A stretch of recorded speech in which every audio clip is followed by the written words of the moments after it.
بسم اللہ الرحمن الرحیم۔ السلام علیکم ورحمۃ اللہ وبرکاتہ۔ اللہ جسے پیار کرتا ہے اسے آزماتا ہے۔ ویسے ہی اللہ نے اپنے خلیل کو ایک رات خواب میں آواز دی کہ ابراہیم میری راہ میں اپنی پیاری چیز قربان کر۔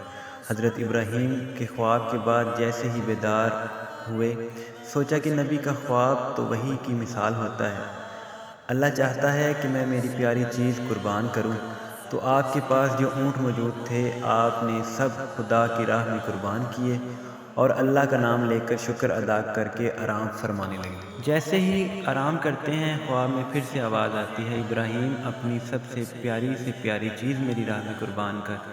ابراہیم علیہ السلام بیدار ہوتے ہیں، تو جیسے ہی آرام کرتے ہیں، خواب میں پھر سے آواز آتی ہے، ابراہیم اپنی پیاری چیز میری راہ میں قربان کر۔ ابراہیم علیہ السلام بیدار ہوئے تو سوچنے لگے کہ مجھے تو سب سے زیادہ پیار اپنے فرزند حضرت اسماعیل علیہ السلام سے ہے۔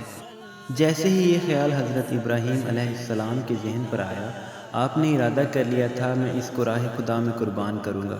صبح اٹھ کر اپنی زوجہ بی بی ہاجرہ سے کہنے لگے، حضرت اسماعیل علیہ السلام کو آج اچھے سے اچھا لباس پہنائیں، آج میں اپنے دوست کی دعوت پر لے کر جاؤں گا۔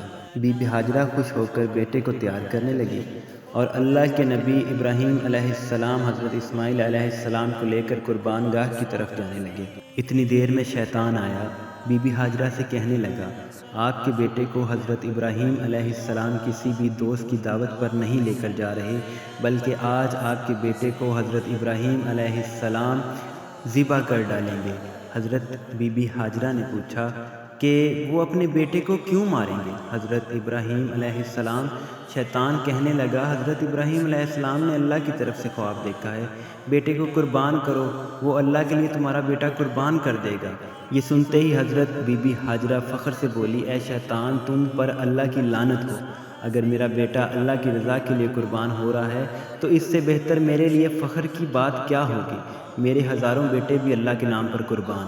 اس کے بعد شیطان حضرت اسماعیل علیہ السلام کے پاس آتا ہے اور ان سے کہنے لگتا ہے، تمہیں پتہ ہے تمہارا والد تمہیں قربان کرنے کے لیے لے جا رہا ہے، تمہارے والد نے خواب دیکھا ہے کہ اللہ کی راہ میں اپنا بیٹا قربان کرے۔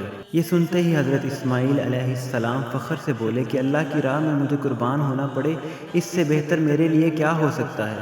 پھر شیطان یہی سوال حضرت ابراہیم علیہ السلام کے پاس لے کر آتا ہے اور کہتا ہے، اپنا پیارا بیٹا اسماعیل کیوں قربان کر رہے ہو؟ تمہیں کیا پتا تمہاری قربانی قبول ہوگی یا نہیں؟ اتنی دیر میں ابراہیم علیہ السلام پتھر اٹھاتے ہیں اور شیطان پر لعنت کر کے پتھر مارتے ہیں۔ اور آج بھی وہ جگہ قائم ہے جہاں لاکھوں لوگ شیطان کو پتھر مارتے ہیں، پھر آگے بڑھتے ہیں اور چلتے چلتے اپنے بیٹے سے کہنے لگتے ہیں، اسماعیل، آج میں اللہ کی راہ میں تمہیں قربان کروں گا، تاکہ یہ واضح ہو جائے میرے دل میں اسماعیل سے زیادہ اللہ کا عشق موجود ہے۔ یہ سنتے ہی حضرت اسماعیل علیہ السلام فخر سے کہتے ہیں کہ اس سے بہتر میرے لیے کیا ہوگا کہ مجھے اللہ کی راہ میں قربان ہونا ہے اور اللہ کے نبی کے ہاتھوں قربان ہونا ہے۔ لیکن بابا، میں کچھ عرض کرنا چاہتا ہوں، آپ بوڑھے ہیں، مجھ سے بے پناہ پیار کرتے ہیں، جب میرا گلا کٹے گا آپ دیکھ نہیں پائیں گے۔ بابا، میں یہ چاہوں گا کہ مجھے قربان کرنے سے پہلے آپ اپنی آنکھوں پر پٹی باندھ لیں اور میرے ہاتھ اور پاؤں رسی سے باندھ لیں۔ بس ابراہیم علیہ السلام حضرت اسماعیل علیہ السلام کے ہاتھوں اور پاؤں کو رسی سے باندھ کر اپنی آنکھوں پہ پٹی باندھ دیتے ہیں اور چھری کو حضرت اسماعیل علیہ السلام کے قریب کرتے ہیں اور آسمان کی طرف دیکھ کر فرماتے ہیں، اللہ، اگر تو مجھے ہزاروں اسماعیل عطا کرتا تو سب کے سب اسماعیل تیرے نام پر قربان کرتا۔ اور جیسے ہی چھری کو پھیرنے لگے، اللہ نے جبرائیل کو حکم دیا کہ جا اور جنت سے ایک خوبصورت جانور لے کر اسماعیل کی جگہ پیش کر دے۔ اور وہاں ابراہیم علیہ السلام چھری پھیرتے پھیرتے جب خون بہنے لگا، ابراہیم علیہ السلام اللہ کا شکر کرنے لگے اور جیسے ہی آنکھوں سے پٹی کو جدا کیا تو کیا دیکھیں، اسماعیل صحیح سلامت آپ کے ساتھ کھڑے ہیں اور قربان گاہ میں ایک جانور اللہ کی راہ میں قربان ہو چکا تھا۔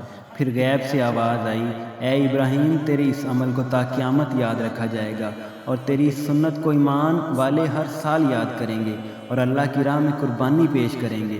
سلام ہو ابراہیم علیہ السلام پر اور سلام ہو حضرت اسماعیل علیہ السلام پر۔